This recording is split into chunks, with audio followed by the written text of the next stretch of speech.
Originally, this video was going to be about something else. About how The Guardian and the Daily Beast are complaining that a website associated with Tucker Carlson would be tapped by Facebook to help them fact-check. But that's when I saw this. Fact-checkers in the program are tasked with debunking potential false stories on Facebook to help stop their spread, but some journalists have said the effort hasn't been effective, and one of its major American partners, Snopes.com, cut ties earlier this year. Snopes caught my eye because I remembered a horrifying story they misreported in 2016, and I was curious to see if they ever corrected it. So I checked. And no, they never fixed this despicable article. 3 Syrian refugees raped and murdered a 5-year-old girl at knife point in Idaho. Rating, mostly false. What's true? Police investigated a June 2, 2016 incident in Twin Falls, Idaho, involving a 5-year-old girl and 3 boys, aged 7, 10, and 14. So, what's mostly false about this? Well, most of the publications are very light on the facts about this case, throwing their hands up in the air because the case was sealed, so they just act like no one will ever know what happened. But surprisingly, one reporter actually went out and got an interview with the victim's parents, Lee Stranahan from Breitbart. Now, I'm not a big fan of Breitbart. They are unabashedly biased, and I even made a video calling out a story they published as fake news. But they were the only publication that actually went out there and got an interview with the parents. The mainstream publications, Snopes, they didn't. So what I'm about to describe is graphic, and is the victim's father's account of what happened, as one of the boys involved recorded the whole thing on a cell phone, and the father watched some of it. He said, the video showed the boys bringing the 5-year-old girl into a laundry room against her will, where they pulled her pants down. Then the 7-year-old attempted to have sexual intercourse with the girl from behind, but was unable to because he was too young and didn't understand exactly how it worked. At which point, the girl ran away and hid, shaking in a washing machine, while all 3 boys pointed and laughed at her.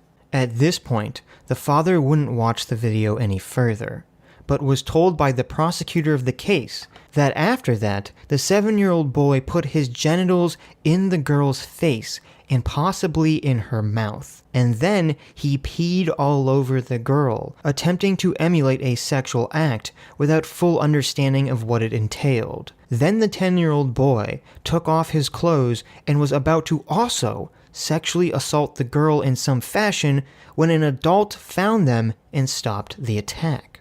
Now with that information, how is it even possible that Snopes could label this as mostly false? Well, let me show you. This story spread like wildfire on various internet blog sites, and because of that, it became a game of telephone where the story kept getting embellished. The rumor sites added false information to the story that the girl was killed, that the boys were Syrian, and that they had a knife.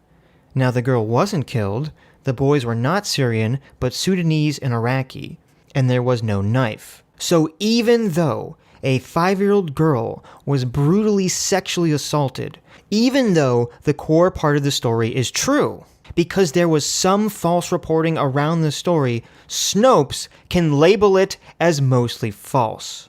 This is just despicable. It's disgusting that this is still up.